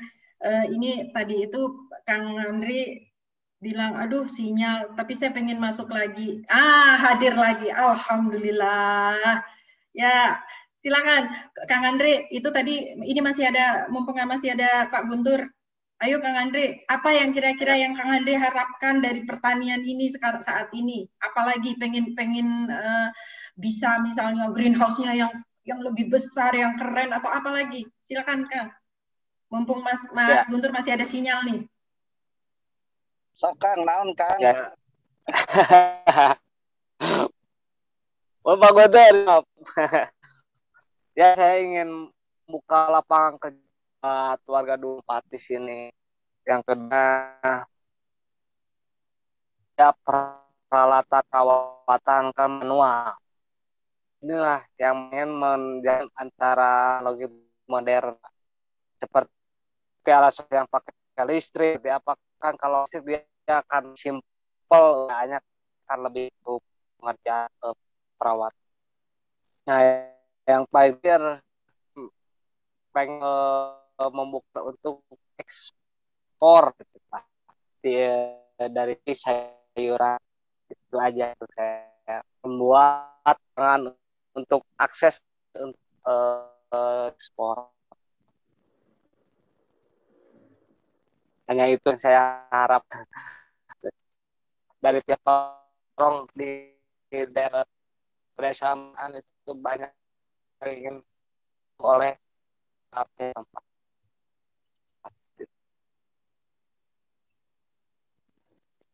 Siap, Kang Hardi. Ya, langsung Mas Guntur mau ditanggapi. Iya, saya mendengarnya agak terputus-putus ya, tetapi beberapa substansi kita menangkap dan saya bangga ini, Bang Hardiana ini punya mimpi yang besar, bagaimana bisa memasuki pasar ekspor. Itu kan yang salah satu disampaikannya beliau. Nah, ini juga tentu kita sudah pernah berbicara ya dengan eksportir yang salah satunya hortikultura. Nanti kita coba konekkan kebutuhan-kebutuhan apa yang mereka butuhkan. Ini yang siapa tahu ini bisa digandengkan. Nah, kedua juga Kang Hadriana, kami bersama Arus Baru Indonesia ya ARBI dan didukung oleh Bank Indonesia, kita mengembangkan greenhouse aquaponik di pondok pesantren. Jadi kita sudah ada sekitar 8 greenhouse saat ini yang isinya di situ ada sayuran multikultur juga dan juga ada ikan. Ikannya di situ sebagian besar adalah ikan nila karena nilai ekonominya cukup bagus. Nah, kita sih ingin justru saya balik ini. Nanti saya akan ajak para petani pesantren inilah untuk belajar di Kang Hardiana ini, itu kan, dan sebaliknya Kang Hardiana nanti bisa mendampingi mereka, gitu kan, itu. Nah, bagaimana Kang Hardiana yang secara otodidak dan pengalaman ini bisa melakukan dengan cara istilahnya apa ya, kalau istilah Bang Miing trial and error lah, gitu kan, dicoba gitu kan, akhirnya bisa menemukan satu model yang tepat untuk pembangunan pertanian. Ini kan luar biasa karena dalam pepatah guru terbaik itu adalah pengalaman, gitu kan? Guru terbaik itu pengalaman. Dan guru juga yang baik adalah guru yang jadi petani seperti Kang Hardiana ini kan. Ini luar biasa ini kan. Ini. Jadi saya sepakat dengan Bang Miing, petani itu harus keren ini. Kang Hardiana tadi tampil keren. Petani tidak kumuh gitu kan. Ini kalau di kampungnya mungkin sudah menjadi orang yang paling keren ini kan. Itu udah layak katanya waktu kosongnya untuk main sinetron ini Kang Hadriana. Selamat Kang, Wilujeng sukses ya. Insya Allah beberapa hal yang bisa kita tindak lanjuti Kang ya. Ya, siap. Nuhun Kang. Ya. Terima kasih Mas Guntur. Ya, tadi itu ada satu yang di awal ya yang sempat membuat terharu saya, Kang Handri dalam terputus-putus, tapi kayaknya saya menangkap satu kalau saya tidak salah tadi, ingin membantu petani di sekitar sana, membantu masyarakat di sekitar sana. Begitu luar biasa. Yang pertama diminta bukan greenhouse, bukan teknologi, tapi yang diminta adalah bagaimana bisa membantu ya, dengan greenhouse dan lain itu pasti akan bisa membantu masyarakat sekitar ya. Amin, insya Allah, Kang Handriana. Pak Guntur, Mbak Ila boleh bicara sama Pak Guntur sedikit? Boleh, silakan. Siap. 1 menit aja. Mungkin nanti kita Intani ini juga berkunjung ke objek seperti ke Kang Handri, tapi juga kita ketemu dengan kepala dinas, dengan bank yang paling dekat, misalnya BJB-nya Cisarua. Kemudian kita ngasih masukan. Tadi Pak Pradi sudah mengatakan banyak kebijakan daerah yang melanggar RUTR atau RTRW, Rencana Umum Tata Ruangnya, sehingga lahan-lahan pertanian habis gitu. Nah, mereka orang-orang ini, termasuk yang saya bahas minggu lalu mengenai HGU yang menjadi mangkrak, tidak jadi apa-apa. Saya kira mungkin Intani dari saat ini sudah mulai melakukan ya silaturahmi, diskusi, dialog, sehingga kita bisa memberikan bukan pressure, tapi memberikan pengaruh bagi mereka, membuka wawasan, membuka cakrawala bahwa ternyata rakyat Indonesia sudah mau kembali ke pertanian loh, ke apa namanya, ke agriculture loh. Ini harus potensi yang sangat harus didukung. Kalau Ya. kutubnya yang jalan cuma pelaku pertanian, hanya karena dia terpaksa harus bertani, tapi pemerintahnya kebijakannya tidak, saya kira tidak akan terjadi juga gitu. Ya, sepakat Kang Miing. Jadi Ya. ini adalah tugas kita ya, mengkonekkan dengan para pemegang kebijakan dan stakeholders lainnya. Bagaimana Ya. permasalahan petani itu betul-betul bisa terselesaikan secara terintegrasi ini. Saya sangat setuju sekali ini, Ya. Bang Miing. Dan semohon dikawal terus oleh Bang Miing ini yang sudah malang baik itu di jalur politik maupun di jalur seni yang sebenarnya relasinya sangat banyak sekali. Siap Bang Miing, ini Kalau biasa ini. Kalau perlu kita ngomong dengan Komisi Pertanian di DPR sehingga lebih luas lagi. Jadi ada gebrakan gitu, Kang. Ada gebrakan yang memang Komisi 4, kemudian kementerian terkait juga kita perlu komunikasikan seperti ini. Sepakat, persis. Bang Miing. Ada apa ya? Ada perubahan, ada kegiatan yang memang mulai mencengangkan orang, ternyata kita salah jalan nih, pertanian ditinggalkan nih, gitu loh. Ya. Oke, Mangga, nuhun. Betul. Terima Kita kasih. mari sama-sama kita kembalikan pertanian menjadi salah satu kejayaan dan keunggulan bangsa kita, Bang Miing. Siap, sepakat. Siap, makasih Bang Miing. Ya, sama-sama, Pak. Ya, terima kasih Mas Miing, Mas Guntur semua, Kang Handriana. Oh iya, satu tadi terlupa ya, Kang Handriana ini hobinya naik trail loh. Jadi akan di sekitar kaki Gunung Burangrang itu naik trail, dan kemudian juga mulai mengembangkan camping ground ya di sana ya. Kawasan wisata. Kawasan wisata di sana. Ya, nanti kapan-kapan kita ke sana. Oke, sudah sampai ke penghujung waktu ya, sudah 10.57, 3 menit lagi kita tutup acara. Demikianlah acara webinar Inspirasi Bisnis Intani seri 34 ini. Semoga tokoh yang kami hadirkan hari ini dapat menginspirasi kita semua. Terima kasih kepada Bapak Ibu yang sudah hadir, meluangkan waktu di acara ini, dan banyak sekali yang hampir setiap minggunya hadir. Sungguh jadi kebanggaan buat kami ya. Kemudian saya sampaikan mohon maaf kepada semua bila ada salah-salah, mungkin dengan sinyal, dengan mungkin bahasa atau tingkah yang kurang berkenan. Terima kasih. Assalamualaikum warahmatullahi wabarakatuh. Waalaikumsalam warahmatullahi wabarakatuh. Waalaikumsalam warahmatullahi wabarakatuh. Terima kasih Pak Asep, Pak Handri, terima kasih Pak Ming. Salam kenal, salam cinta dari ujung kandang. Jaya Pertanian Indonesia. Ya. Dan tadi Pak Ming, Dr. izin list ya. Ya, silakan Pak.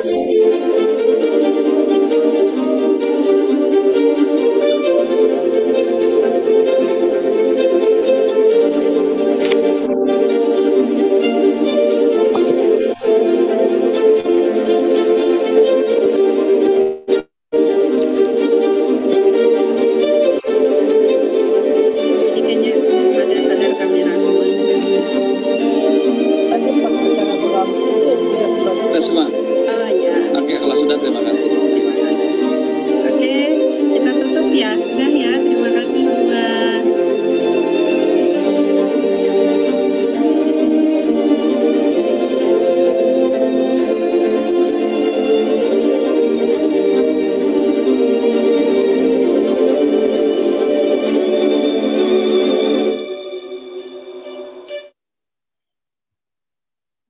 Oke, jadi kita tutup ini Zoom. Terima kasih untuk semuanya. Assalamualaikum.